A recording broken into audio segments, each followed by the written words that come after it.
Feeling like a shark in a shrimp tank. Big fish, small pond in the shrimp tank. Welcome back to another episode of the Shrimp Tank. We come to you virtually from Seattle and the entire Pacific Northwest. Listen, if you want to learn how to start, grow, or run a successful business, you, my friend, have come to the right place. You're listening to the right podcast. We are an entrepreneur show, and this is where we say street smarts and book smarts collide. Hello again, everyone. I'm Dan Whedon, and I'm joined by my co-host, Vanessa Laughlin, who, when you see her, you're going to say she has less hair now. She got a very nice summer hairdo. We'll talk maybe more about that. Who knows? But our guest today, who we're definitely going to talk about, is Greg Collins. He is the founder of Blue Harmonics. Greg grew up in Seattle. He attended West Point and graduated in 2002. Commissioned as an intelligence officer in the Army, Greg was assigned to a tank unit that was involved in the initial invasion part of the Iraq War in early 2003. He was badly injured while in Baghdad, which ended his Army career. Greg, thank you for your service. After working for large corporations for 10 years, he started his own business in 2013 and then did that full-time starting in 2015. Greg runs a website design company that is largely focused on supporting dentists and orthodontists. He also dedicates a significant amount of time to creating short-form videos for clients, which are posted on platforms like TikTok, YouTube, which are their YouTube Shorts, and Facebook Reels. These videos have successfully garnered millions of views. Greg, welcome. We'll be right with you. Everyone, you can find us wherever you get your podcasts. We're on iHeartRadio, Apple Podcasts, Google Podcasts, Spotify, SoundCloud, Stitcher, YouTube. Holy cow, you can say we are ubiquitous. Now, before we bring on Greg, hello, Vanessa, and I do like your summer do, or maybe it's your forever do. I don't know. Welcome and welcome back. Thank you so much. I'm glad you appreciate it, Dan, because my two sons, nobody likes change. Kids don't like change. So when I came home with a 12-inch difference in the length of my hair, which was quite dramatic, both of my children were, let's say, not very pleased, and it took them some time to adjust. But at the end of the day, it's summer. It's getting warmer out. I feel much lighter, let's put it that way. Well, you talked about change. I've had a major change in my life, and we're going to talk a little bit about that today. Well, major change.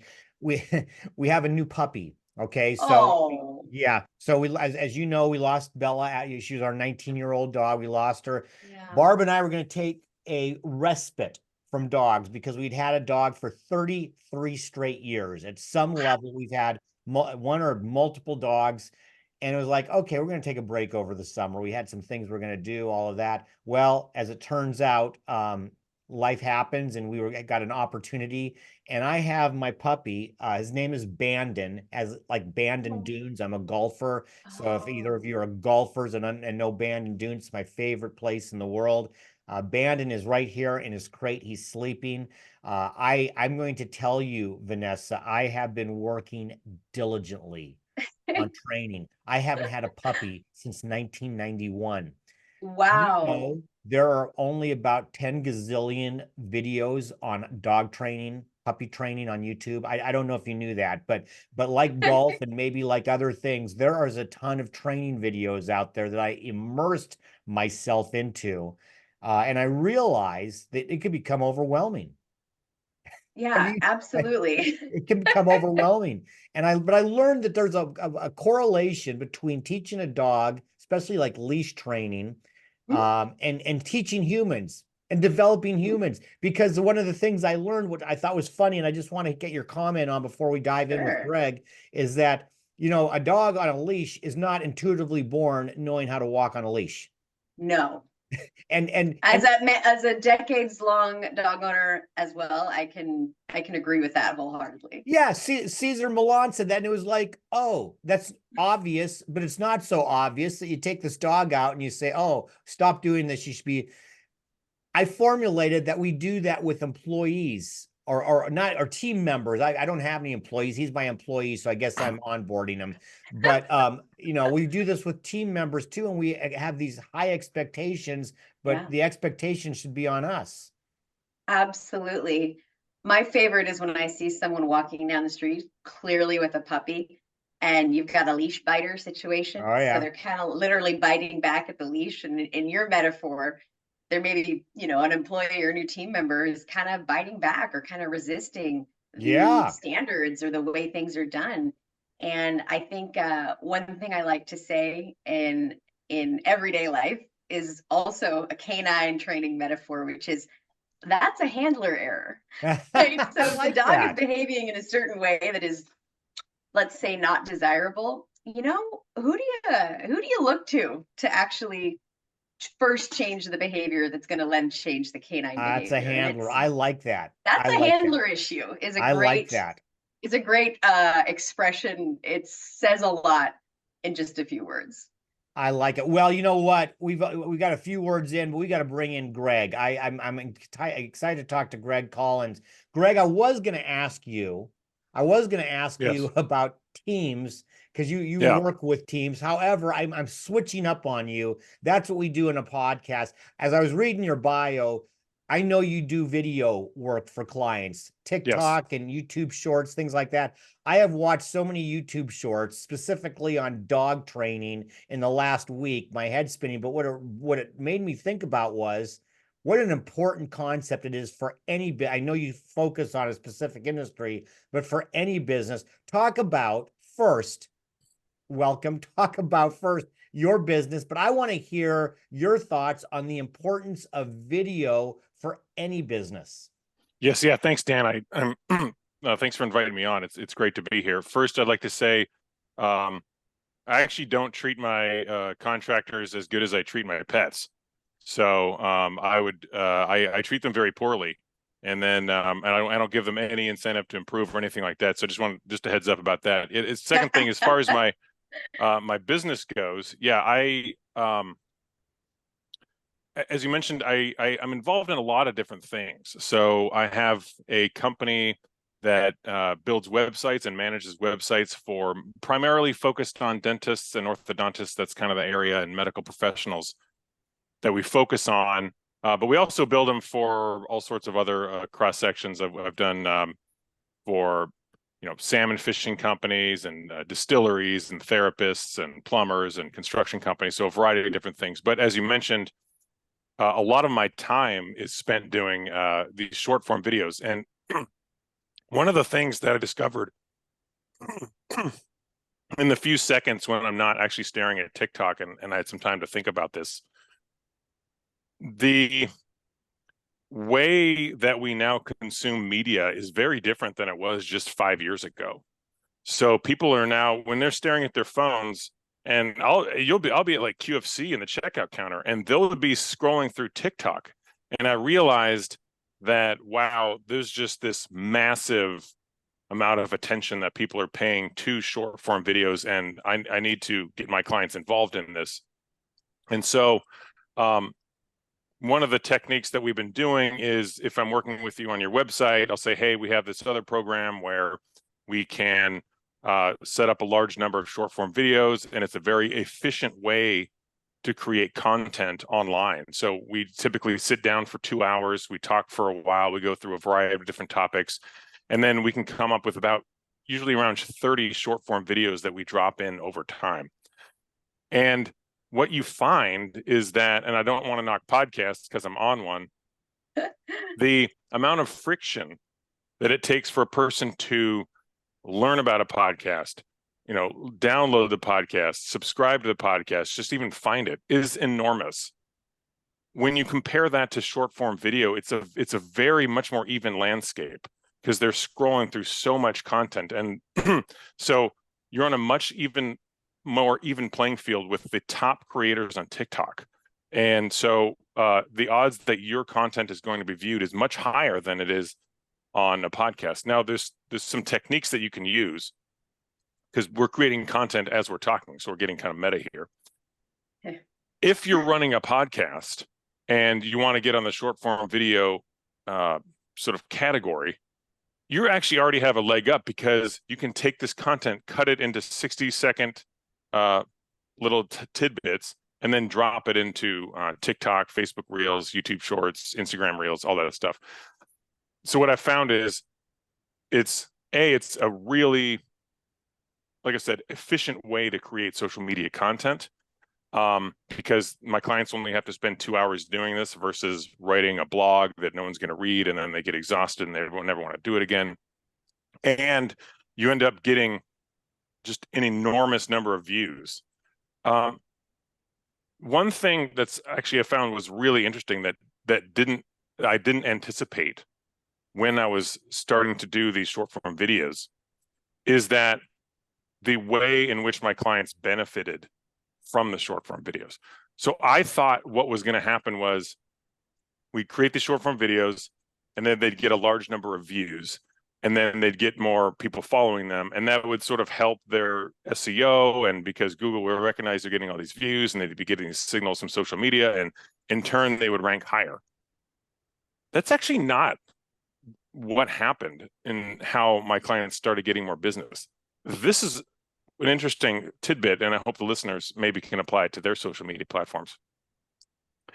What ends up happening is the TikTok or Facebook Reels or YouTube, all of your close friends and family, say we as humans typically have 150 people or so as our closest network of friends, maybe more, maybe less, depending on if you're introverted or extroverted. I have a lot more than 150, Greg. You 155? Yeah, 153 to 155 at any given time. Sure. So Lots yeah, Vanessa, more. this is great because so you might have like 1,000. And of course the term friend is a little bit different on Facebook because maybe they're an acquaintance or they're a frenemy. There's some other category or it's complicated, I think, is the other category. Oh, it's complicated. How many of those do you have? So the count is pending, but please continue. Oh, okay. Yeah, we're getting off track. So what ends up happening is this close 150 people for me or 12,000 for Vanessa, they all follow you. Or you try to get them to follow you, which is easy because they'll pop up and they'll see your face and they want to follow each other. If you're dropping in content about once a week or once every 2 weeks, all of those people see your face and they're reminded of you. And so what ended up happening is they're at the top of mind. Or sorry, you become at top of mind for them. And so you come up in conversation, and then those 1,000 people are talking to 1,000 people a piece also. And so all these referrals started to come in from that, just you're putting your face out there to all of the people that you know, because you're showing up on TikTok in a professional and interesting way. So there's a recency effect. It's almost like you're priming people. I grew up in a small town, and just driving down the road, you're going to see people, you're going to lift your hand and wave to them when you're in your car. You're going to see them at the grocery store. And, you're going to see them at a football game. You're going to see them all around. And hopefully when you see them, it's a positive association, not that guy again or that lady.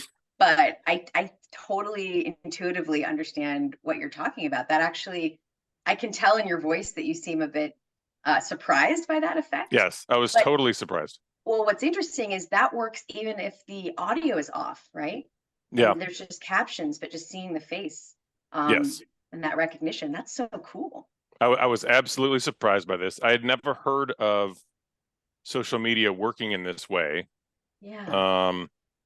Having, been working, really, I've been doing internet pages for 20 years, managing this stuff, and I didn't really understand that this is possible. I think the point is that these new short form video platforms are very different from Facebook as we traditionally understood it, and also YouTube as we traditionally understand it. And we're only now trying to figure out, okay, how is it that we can utilize these incredibly powerful platforms to our advantage as small business owners? And I think I've maybe unlocked some portion of that, as we're trying to figure out more about it. So, yeah. If I can comment, it to me, it's as if the billboards have gotten smaller, right? So if you're doing, let's say, product placement, so literal soap opera, your detergent is incorporated into the storyline because people have their eyeballs on the TV. If people have their eyeballs driving down the road and they're commuting, then the billboard is going to get their attention. We know that video and something moving, and especially people's faces, are going to resonate more with people than probably anything else, other than Dan would probably agree, puppies, right? But what I think is interesting is you kind of have to go to where the eyeballs are, right? Yes. I will also add that as someone who is not on Facebook, is not active on What? Instagram, I know, right? You're I was not an you're early not on Facebook. adopter and an early departer, I would say, from social media. All that to say, I do use LinkedIn. I think Yeah. you've seen me appear on LinkedIn. Um, but I Blocked. get people texting me TikToks and Instagram Reels and Facebook. And those companies are very clever because there's nothing to stop me as someone who's not logged in from accessing that content. And the big part is just like a person walking up to you and they just start talking, you don't have to hit play. The videos have this sort of automated It starts playing it immediately. starts playing automatically. And Yeah. it's interesting. It's almost like a old school. So I'm also a longtime cord cutter on TV. You used to turn Oh, on the TV and it just starts early blaring whatever's early going on. unadopter. There you go. There you go. So it's just it's fascinating. And I do think that you've really, because we've had conversations about this outside of here. I really do think you're onto something, Greg. I really do. Yeah, this is so. I mean, assuming TikTok isn't banned in the next 6 months, and who knows, but I think people underestimate how much time is being spent on TikTok and Facebook Reels. It is enormous. I mean, just the other day I was, and by the way, as you're working with these different platforms, Facebook Reels, Instagram Reels, YouTube Shorts, TikTok, you start to see certain patterns, because some of my clients do really well on Facebook and some of them do really well on TikTok. And what I've noticed is that, and I think our listeners actually could get some benefit out of this, Facebook Reels definitely skews a little bit older. There's more women on there. It seems to skew more affluent. YouTube Shorts skews younger and more male. And TikTok is there's a lot of it seems to skew sort of more working class and also more male and a little bit younger. So depending on your category of business, I would, focus on, hey, these are my customers. So I would, you can focus in that particular way. So, Interesting. Well, Greg, I want to talk a little bit more about that, but we do have to pay the bills. Speaking of our own customers, we got to pay the bills, and we're going to take a short break to do that. When we come back, we have our hot or not section of the show with Greg Collins, but I want to do a follow-up. I'm going to I'll figure out a way to make that hot or not, because I want to talk about what Greg just mentioned. So don't walk away. We'll come back with more on the Shrimp Tank. Life is full of unexpected twists and turns, and sometimes we could all use a helping hand to navigate through the challenges. That's where Bannister Advisors comes in. Bannister is not your typical professional services firm. They're your go-to support system when facing life's most overwhelming circumstances. Whether it's a health crisis, a sensitive elder care situation, making end-of-life decisions, getting the support you need during bereavement, or taking care of complex estate settlement, the team of navigators at Bannister will guide you through it all. What sets Bannister apart is their project-based case management approach that provides stabilizing and effective client experiences. They tailor solutions to your unique concerns, ensuring a discreet, efficient, and appropriate experience no matter what challenges you might be facing. Bannister maintains an extensive network and collaborates with world-class partners, delivering outcomes for clients through a compassionate, team-based approach. With headquarters in the PNW, they serve individual families, enterprise clients worldwide through remote, in-person, and hybrid models. So if life has thrown you a curveball and you're feeling overwhelmed, reach out to Bannister Advisors, because at Bannister, they don't just manage challenges, they help you navigate life's complexities in the most graceful way possible, mitigating risks and minimizing future regret. Welcome back to the Shrimp Tank, where we interview the best and brightest CEOs and business thought leaders in the greater Puget Sound area and beyond. I'm Vanessa Laughlin. Our guest today is Greg Collins for our next segment, Hot or Not. All right, Greg, this is where Vanessa and I pepper you with questions about business, about life. I think I'm gonna start out with some video though, because this is your business and you're obviously very in tuned in how it works in helping business and clients. And you said something that caught my attention. And again, I've been looking at a lot of video lately, not just for dog training, but I'm a golfer. And so I watch a lot of golf video. And you made a comment because you've been talking about TikTok. I'm not on TikTok. I'm a social media guy, but I'm not on TikTok because I tried it and it was just too overwhelming. It was too much stuff. It's too good. It's too good. It was Works too much too stuff. well. Works too well. Too much incoming. Obviously, it worked too well. But I do like Facebook Reels. I like Facebook Reels a lot. I like YouTube Shorts. I like YouTube Shorts a lot, and I like Instagram Shorts. I know Instagram and Facebook are the same. So you've probably just identified my demographic of what I watch. So as a business person trying to get in front of their clients, talk about the hotness of being able to understand where you should put your videos. Yes. So I think one of the most important considerations, if you're a small business owner and you're like, hey, how do I get referrals? How do I get clients? The first thing is that you need to be really efficient with your time. And so when you're building a website for a company, and so I've been doing this, I've been building websites for 20 years now, but specifically by myself for orthodontists and dentists for the last 10 years, you get a really interesting insight into what entrepreneurs struggle with, because website is really, it's a marketing system. I'm part of a marketing category of business.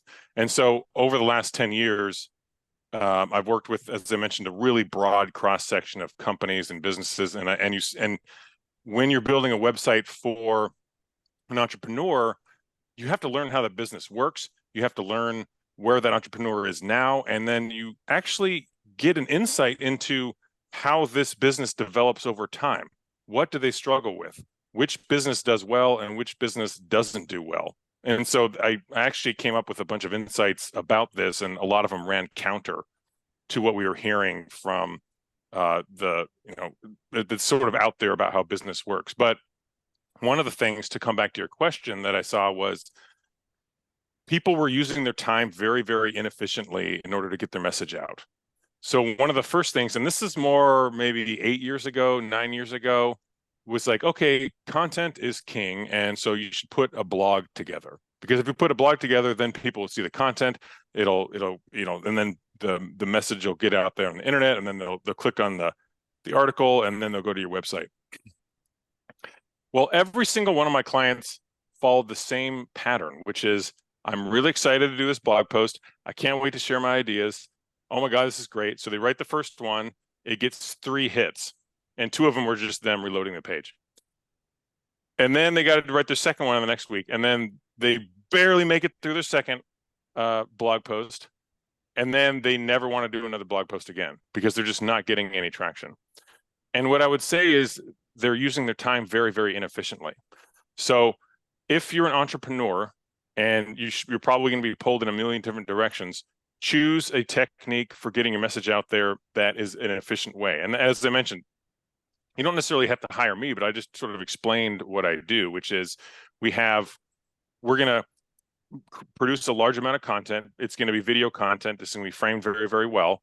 We're going to cut it into short form video, like a minute a piece, and then we're going to post that out onto a variety of different platforms. You only spent 2 hours creating that content, and now you have something you can be dripping in for months and months and months. And by the way, no one's reading blog posts because that's just not how content is consumed anymore. They're on their phone scrolling. And so they're going to see your face if you're friends with them. And then that's the genius of this technique that I recommend all of our listeners do. So create some interesting content in short form, post it, and then just keep doing it. And I'd say that's a really solid technique for getting your message out there. That is again, brilliant. And, Dan, I shared with you before we had Greg come on as a guest that we have known each other for about 25 plus years. Yeah.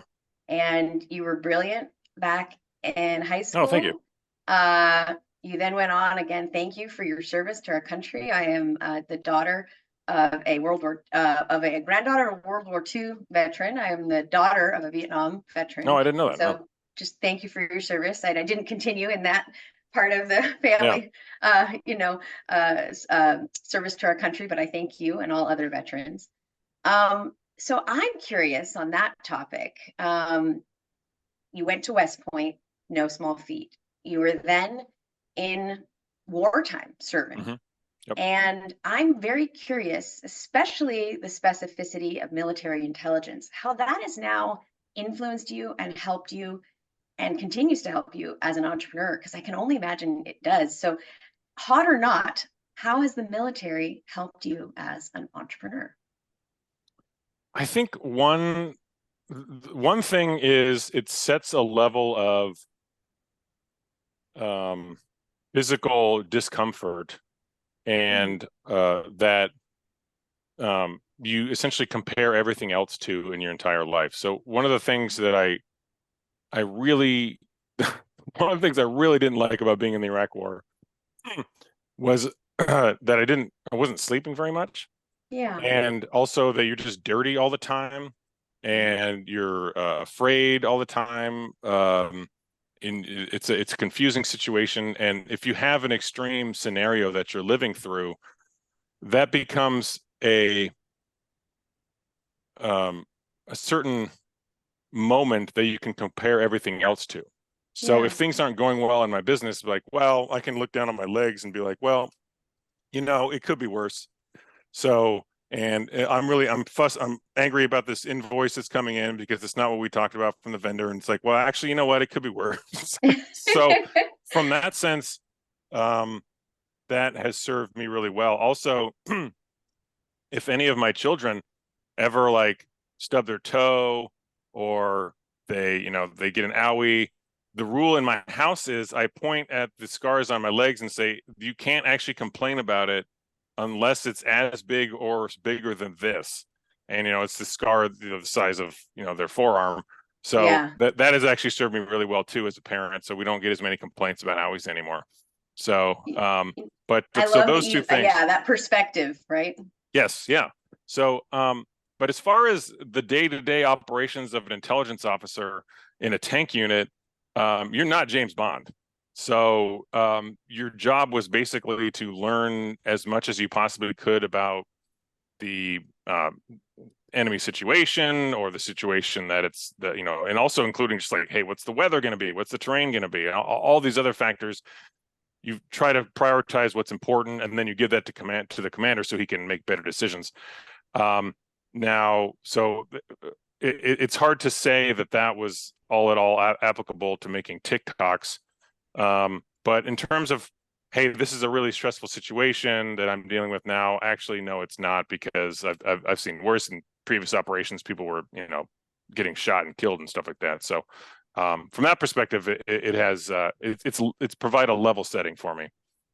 You always have the best attitude and, frankly, the best sense of humor. I know that we share a dark sense of humor. Yes. And I think a dark sense of humor is a form of coping with the ups and downs of life. Actually, that's really true. You share that perspective. Yeah. In fact, I remember being in like the operation centers in Baghdad, and you're tired, and it's just, and essentially every single day there would be something that would be an absolute life-changing event, like back in the United States, would happen every day in Iraq. And the sense of humor is a really dark sense of humor, but that gets you through it. So some of the best laughs I had were in Baghdad.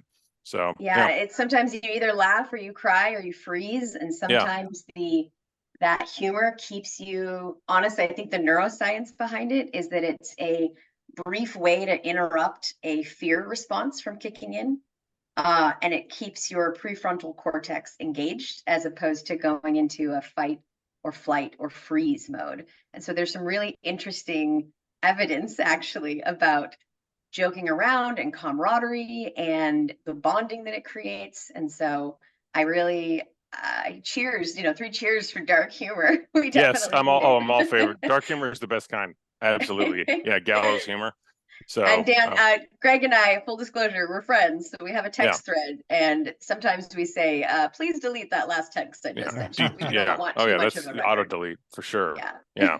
So So before we go to next break, I have to tell you, you've really intrigued me with the video conversation. So I hope it's okay to ask you one more before we sure. head into break, only because it's something that has been top of mind for me. It's something we're going to be doing more with this podcast and turning in shorts and reels, and Vanessa will learn more about that as we're moving forward. But the question is for somebody listening to this who has a business, any business in any industry and wants to do this, what seems to be overwhelming? And I know this is part of your business, and maybe this is a great chance to toot your horn, is the overwhelm. Okay, I got to post this to Instagram. I got to post it to Facebook. Can I do that at the same time? What about LinkedIn? What about TikTok? How do you overcome the overwhelm of saying, yeah, I've got this video. It's 53 seconds long. It's great, but now what? Yeah.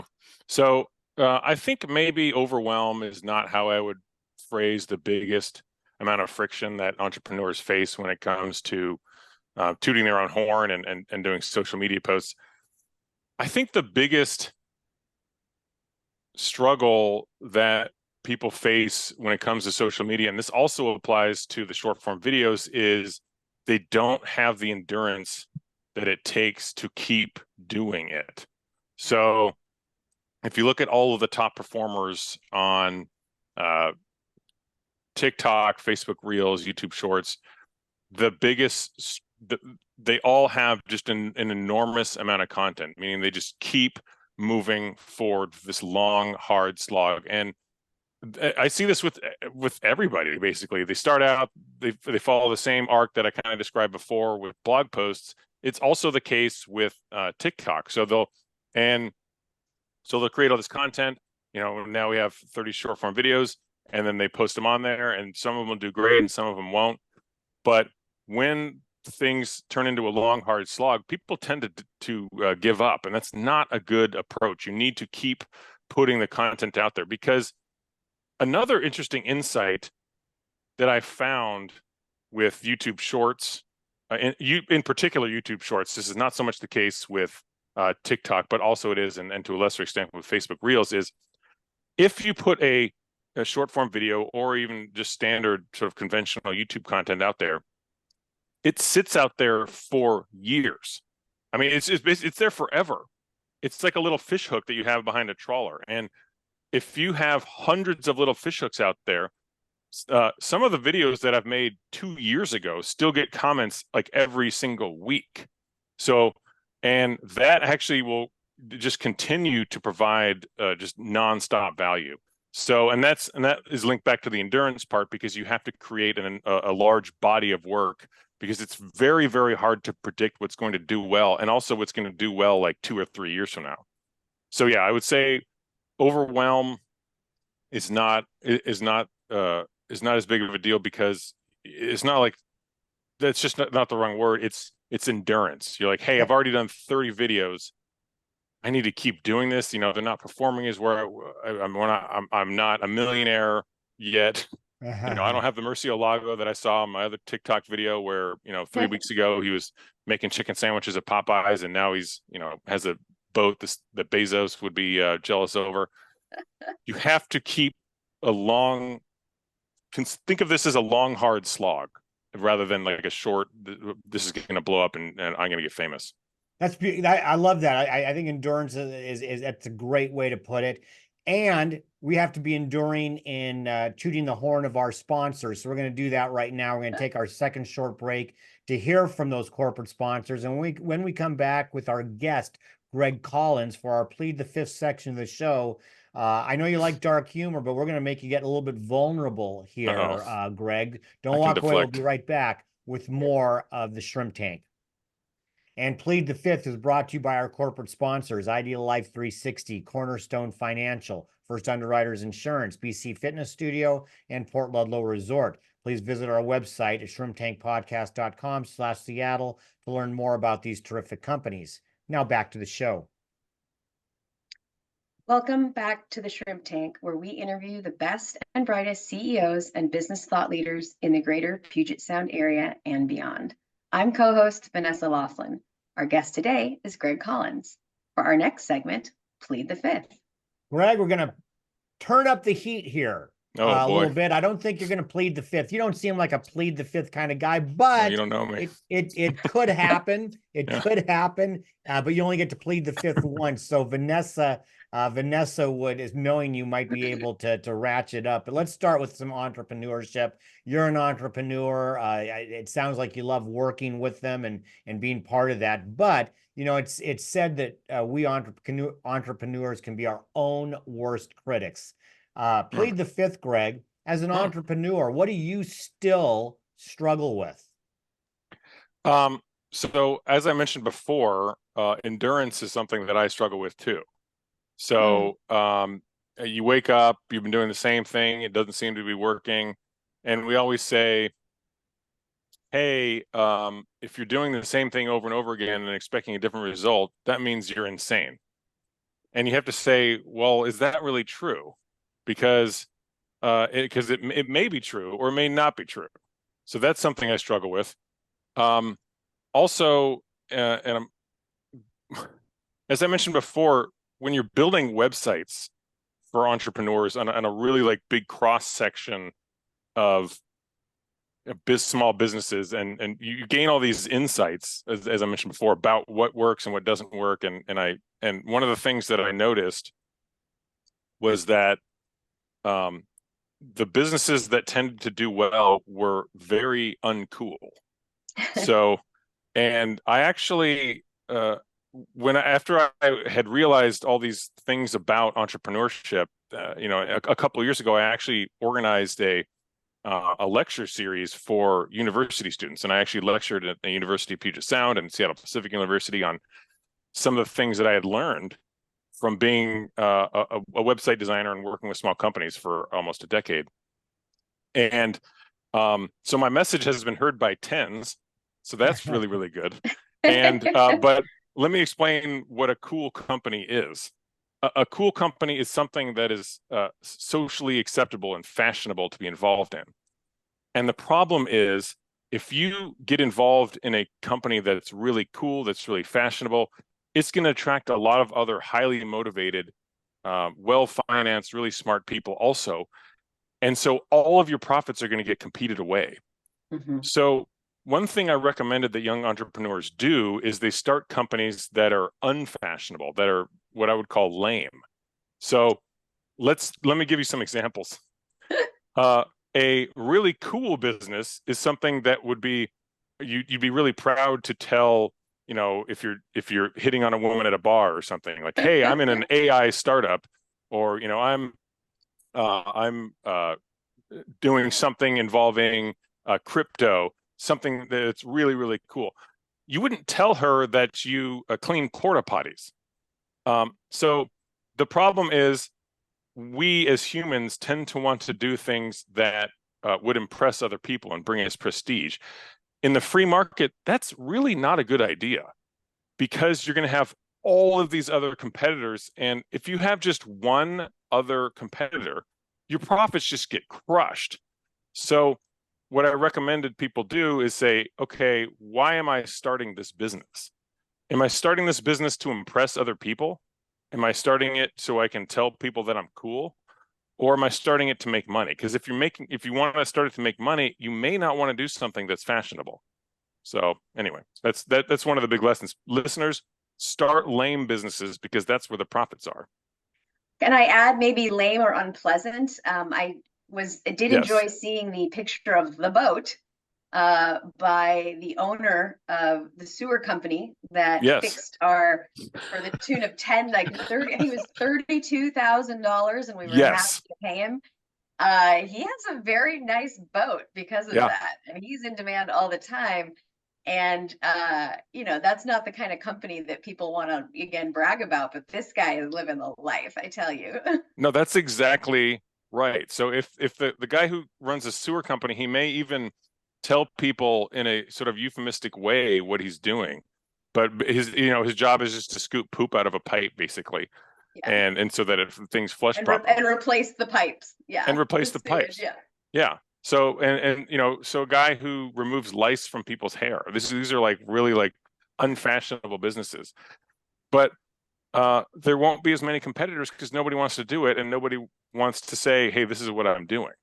So that was one of my key insights that I had, and I think we do people a disservice by sort of encouraging people to start things that are really, really cool, because I don't think they work very well. Yeah, that's why there's plenty of industries where they have a nonstop pipeline of people willing to work for free, Yes. like the fashion industry, for example, or Yes. television and film, or what have you, and Restaurants. Restaurants, things like that. So Food yeah, trucks. the glamour has its benefits, but absolutely what you're saying. But I will tell you right now, as an entrepreneur, as a business nerd, proudly, I am super impressed, especially as I get older, by the people that carve out businesses that other people might not even know exist or might not think are the most sort of interesting or flashy. But they're not just doing it well. They're the only one doing it at all, and that is truly a position that is admirable and Yeah.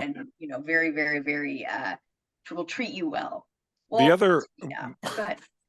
Speaking of, so Vanessa and I, we went to this high school, this prestigious high school, and if listeners don't know, it's the same high school that Bill Gates went to, and where he met Paul Allen. And in fact, I see Bill Gates at my high school reunions because he graduated exactly 25 years before I did, and so the way they organize the reunions, you actually are in the same sort of group function, yeah. And then we went to I went to West Point, and so I'm surrounded by all these like really high performing people.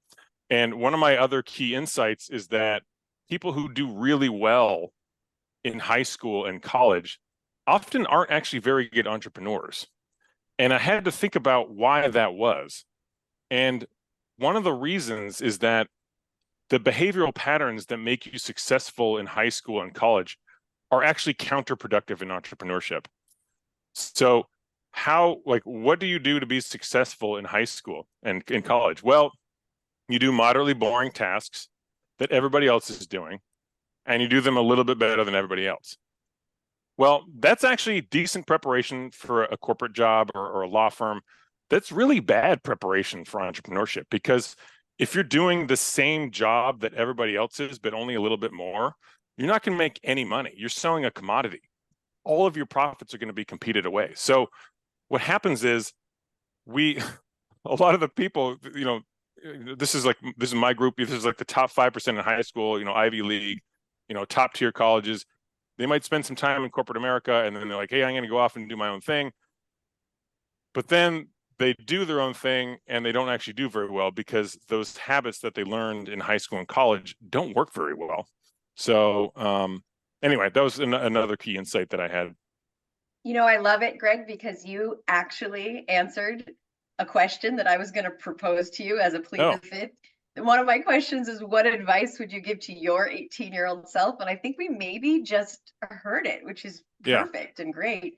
I want to thank you again for this conversation. I do not want to leave and go do my next thing. I would love to continue this with you, and I know we'll pick it up from here as we continue to know each other for 25 more years and beyond. So again, thank you for being a guest here today on the Shrimp Tank. And so for our listeners who want to get in touch with you or just learn more about your company, can you tell us all the ways that they can get more information and connect with you? Yes, yeah. Follow me on TikTok at Real Greg Collins, RealGregCollins, or blueharmonics.com, BLUHARMONIX.com. But it's been a pleasure to be here. Thank you for inviting me on. I'd love to come on again anytime. Excellent. No, we really appreciate it. So to all of our listeners out there, make sure you check out all the replays on shrimptankpodcast.com/Seattle and wherever you get your podcast, whether that's iHeart, Apple, Google, Spotify, Stitcher, or anywhere else. Please also follow us on our show's social media pages on YouTube, Facebook, and Instagram. And thank you again. I'll have to figure out TikTok. Maybe you've talked me into it, Greg. I'll have to check that out. It might be time. It might be time, Dan. Right. I agree after Yes. this conversation. Yes, do it. Might be time, but it's time for me to at least say thank you. I had a great time talking with you. I hope I get to see you more in the future. I'll Absolutely. reach out and we'll do that because I really found today's show fascinating. Thank you. Vanessa, as always, great to see you. Everybody else, look, we do this every week, every Wednesday. Our next show will be June 19th. My co-host will be Monica Blackwood. In the meantime, be safe, be well, and be prosperous, because until next week, the shrimp is back in the tank. So long. I've been feeling like a shark in a shrimp tank. Big fish, small pond, in the shrimp